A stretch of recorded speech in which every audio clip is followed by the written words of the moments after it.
ಗುರಿ ಮತ್ತು ಗಮನ ಎರಡೂ ಮುಖ್ಯ. ಗುರುಗಳ ಆಣತಿಯಂತೆ ತತ್ವೋಪದೇಶಗಳನ್ನು ತಿಳಿದುಕೊಳ್ಳಲು ಮಿಥಿಲೆಯ ರಾಜ ಜನಕನ ಅರಮನೆಗೆ ಬಂದ ಆ ಶಿಷ್ಯನನ್ನು ದ್ವಾರಪಾಲಕರು ಒಳಗೆ ಬಿಡಲಿಲ್ಲ. ರಾಜನ ದರ್ಶನವೂ ಸಿಗಲಿಲ್ಲ. ಹೀಗೆ ಬಹಳ ದಿನಗಳು ಕಳೆದವು. ಆದರೂ ಆ ಶಿಷ್ಯ ನಿರಾಸೆಗೊಳ್ಳಲಿಲ್ಲ. ಇದನ್ನು ಅಪಮಾನವೆಂದು ಭಾವಿಸಲಿಲ್ಲ, ಏಕೆಂದರೆ ತಾನು ಬಂದ ಉದ್ದೇಶದ ಅರಿವು ಅವನಿಗಿತ್ತು. ಹೀಗಾಗಿ ಇದು ಅವನಿಗೆ ಸಮಸ್ಯೆಯಾಗಿ ಕಾಣಲಿಲ್ಲ. ಕೊನೆಗೊಂದು ದಿನ ರಾಜನನ್ನು ಭೇಟಿಯಾಗುವ ಅವಕಾಶ ಸಿಕ್ಕಿದಾಗ ರಾಜ ಕೇಳಿದ, ನೀನು ಇಲ್ಲಿಗೆ ಬಂದ ಕಾರಣವೇನು? ನಿಮ್ಮಿಂದ ತತ್ವೋಪದೇಶಗಳನ್ನು ತಿಳಿದುಕೊಳ್ಳುವ ಸಲುವಾಗಿ ನಾನಿಲ್ಲಿಗೆ ಬಂದಿದ್ದೇನೆ. ಇದು ನನ್ನ ಗುರುಗಳ ಅಪೇಕ್ಷೆಯೂ ಆಗಿದೆ ಎನ್ನುತ್ತಾ ತನ್ನ ಗುರುಗಳ ಹೆಸರನ್ನು ಹೇಳಿದ.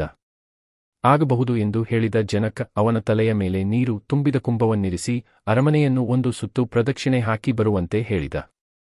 ಆ ಶಿಷ್ಯ ಅರಮನೆಯನ್ನು ಪ್ರದಕ್ಷಿಣೆ ಹಾಕುತ್ತಿದ್ದಾಗ ಅಂದು ಅಲ್ಲಿ ಸಂಗೀತ, ನೃತ್ಯ, ನಾಟಕ ಮುಂತಾದ ವಿವಿಧ ಸಾಂಸ್ಕೃತಿಕ ಕಾರ್ಯಕ್ರಮಗಳು ನಡೆಯುತ್ತಿದ್ದವು. ಜನರ ಸದ್ದುಗದ್ದಲಗಳು ಇದ್ದವು. ಆದರೆ ಇದು ಯಾವುದೂ ಅವನ ಗಮನಕ್ಕೆ ಬರಲೇ ಇಲ್ಲ, ಏಕೆಂದರೆ ಅವನ ಗಮನವೆಲ್ಲ ತಲೆಯ ಮೇಲಿದ್ದ ಕುಂಭದ ಕಡೆಗೆ ಇತ್ತು. ತತ್ವೋಪದೇಶವನ್ನು ಕಲಿಯಲೇಬೇಕೆಂಬ ಹಠ ಮನಸ್ಸಿನಲ್ಲಿ ಅಚೊತ್ತಿಬಿಟ್ಟಿತ್ತು. ಅರಮನೆಯನ್ನು ಸುತ್ತು ಹಾಕಿ ಜನಕ ರಾಜನ ಬಳಿಗೆ ಬಂದಾಗ ರಾಜ ಕೇಳಿದ, ಅರಮನೆಯನ್ನು ಸುತ್ತಿ ಬರುವಾಗ ಏನೇನನ್ನು ಕಂಡ? ಇಲ್ಲ, ನಾನು ಏನನ್ನೂ ನೋಡಲಿಲ್ಲ ಎಂದು ಹೇಳಿದ ಶಿಷ್ಯ. ಏಕೆ ಎಂದು ಮರುಪ್ರಶ್ನೆ ಹಾಕಿದ ಜನಕ. ತತ್ವೋಪದೇಶವನ್ನು ಕಲಿಯಲೇಬೇಕೆಂಬ ಗುರಿ ಹಾಗೂ ತಲೆಯ ಮೇಲಿದ್ದ ಕುಂಭದ ನೀರು ಕೆಳಗೆ ಚೆಲ್ಲದಂತೆ ಅದರ ಮೇಲಿರಿಸಬೇಕಾದ ಗಮನ ಇವೆರಡೇ ನನಗೆ ಬಹಳ ಮುಖ್ಯವಾಗಿದ್ದರಿಂದ ಬೇರೆ ಯಾವುದರ ಕಡೆಗೂ ಗಮನ ಹರಿಸುವ ಅಗತ್ಯವೇ ಕಂಡುಬರಲಿಲ್ಲ ಎಂದ.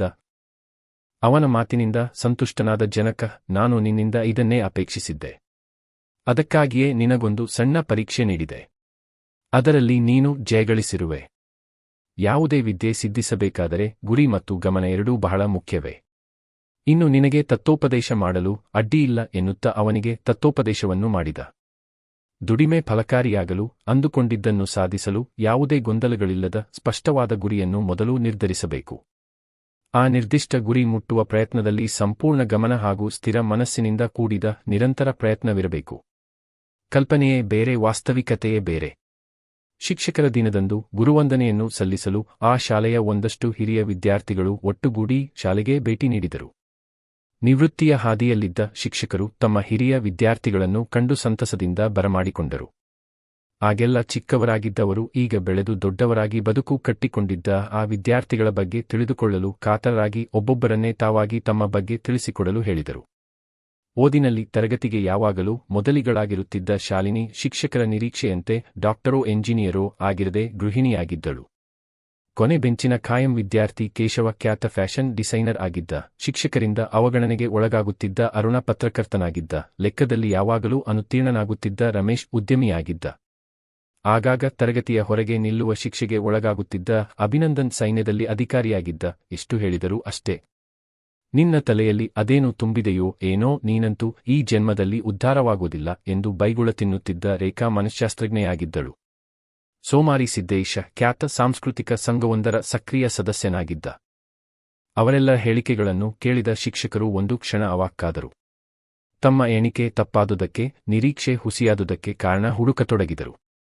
ಆಗ ಅವರಿಗನಿಸಿದ್ದು, ಬದುಕು ಬದಲಾಗುವ ಪರಿಯನ್ನು ಯಾರೂ ಊಹಿಸಲಾಗದು. ಏಕೆಂದರೆ ಪ್ರತಿಯೊಬ್ಬರಲ್ಲೂ ಅವರದೇ ಆದ ಯಶಸ್ಸಿನ ಕಥೆಯಿರುತ್ತದೆ. ಅದು ಸಾಮರ್ಥ್ಯದ್ದಾಗಿರಬಹುದು, ಅದೃಷ್ಟದ್ದಾಗಿರಬಹುದು ಅಥವಾ ಅವಕಾಶದ್ದಾಗಿರಬಹುದು. ಭವಿಷ್ಯದಲ್ಲಿ ಯಾರು ಯಾವಾಗ ಏನಾಗುತ್ತಾರೆ ಎಂಬುದನ್ನು ನಿಖರವಾಗಿ ಹೇಳಲು ಸಾಧ್ಯವಿಲ್ಲದಿರುವಾಗ ಮೇಲ್ನೋಟಕ್ಕೆ ಕಂಡುದನ್ನು ಆಧರಿಸಿ ಯಾರನ್ನೂ ಕಡೆಗಣಿಸುವಂತಿಲ್ಲ, ಅಟ್ಟಕ್ಕೇರಿಸುವಂತಿಲ್ಲ. ಇವನು ಕೈಲಾಗದವನು, ಇವನ ಕೈಯಲ್ಲಿ ಎಲ್ಲವೂ ಆಗುತ್ತೆ ಎಂಬ ಅಂದಾಜಿನ ಮೇಲೆ ನಮ್ಮ ಅಭಿಪ್ರಾಯವನ್ನು ರೂಪಿಸುವ, ತೀರ್ಮಾನಿಸುವ, ಅಂದಾಜು ಮಾಡುವ ಗೋಜಿಗೆ ಹೋಗುವ ಅಗತ್ಯವೂ ಇಲ್ಲ. ಕಾರಣ ಪ್ರತಿಯೊಬ್ಬರಲ್ಲೂ ಒಂದಲ್ಲ ಒಂದು ಪ್ರತಿಭೆ, ಸಾಮರ್ಥ್ಯ ಇದ್ದೇ ಇರುತ್ತದೆ. ಅವು ಬೆಳಕಿಗೆ ಬರಲು ಕೆಲವರಿಗೆ ಕಡಿಮೆ ಸಮಯ ತೆಗೆದುಕೊಳ್ಳುತ್ತದೆ, ಕೆಲವರಿಗೆ ಹೆಚ್ಚು ಸಮಯ ತೆಗೆದುಕೊಳ್ಳುತ್ತದೆ. ಇದಕ್ಕೆ ಉದಾಹರಣೆ ಈ ನಮ್ಮ ವಿದ್ಯಾರ್ಥಿಗಳೇ. ಯಾವ ವ್ಯಕ್ತಿಯಾಗಿರಲಿ ಅಥವಾ ಯಾವುದೇ ವಸ್ತುವಾಗಿರಲಿ, ಪ್ರತಿಯೊಂದರ ಬೆಲೆ ಅದರ ಸಮಯ ಬಂದಾಗಲೇ ತಿಳಿಯುವುದರಿಂದ ಮೊದಲ ಅನಿಸಿಕೆ ಬಹಳ ಮುಖ್ಯವೆನಿಸಿದರೂ ಅದನ್ನು ಆಧರಿಸಿ ಬೇಗ ತೀರ್ಮಾನಕ್ಕೆ ಬರಬಾರದು.